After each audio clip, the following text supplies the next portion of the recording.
আসসালামু আলাইকুম। Happy homeo হল থেকে ডাক্তার নীলুফা ইয়াসমিন। আজকে আমি কথা বলবো চমৎকার একটি বিষয়ে মন। মন নিয়ে কথা বলবো। মনের বিভিন্ন রকম লক্ষণ নিয়ে কথা বলবো। আপনি যে রোগী হন না কেন, ধরে নেই আপনি জ্বরের রোগী। জ্বরের কোনো রোগী পানি কম খায়, কোনো রোগী পানি বেশি খায়।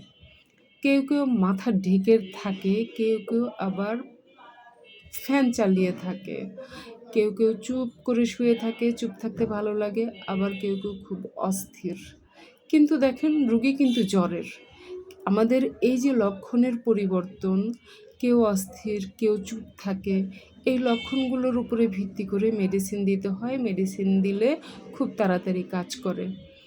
আরও কিছু লক্ষণের কথা বলি, যেমন অনেক রোগী দেখবেন খুব হতাশ থাকে, যে কোনো বিষয়ে হতাশা, ভালো লাগে না, আত্মহত্যাপ্রবণ, মনে হয় মরে যাই। আবার কোনো কোনো রোগী খুব মেজাজ খারাপ, খিটখিটে, মনে হয় যে খুন করে ফেলি, অল্পতেই রেগে যায়, প্রত্যেকটা বিষয়ে রিয়্যাক্ট করে, ব্যাড রিয়্যাক্ট। আবার কোনো কোনো রোগী দেখবেন যে কোনো বিষয়ে বদ্ধমূল ধারণা, সেই ধারণা থেকে সে বের হতেই পারে না। এই যে মানসিক লক্ষণগুলো, এই লক্ষণগুলো অন্য রোগের সাথে মিলিয়ে যদি মেডিসিন সিলেক্ট করা যায়, তাহলে সেই রোগীটা খুব তাড়াতাড়ি সুস্থ হয়ে যায়। ভালো লাগলে অন্যরাও যেন জানতে পারে, লাইক, কমেন্ট, শেয়ার করবেন। ভালো থাকবেন। আল্লাহ হাফেজ।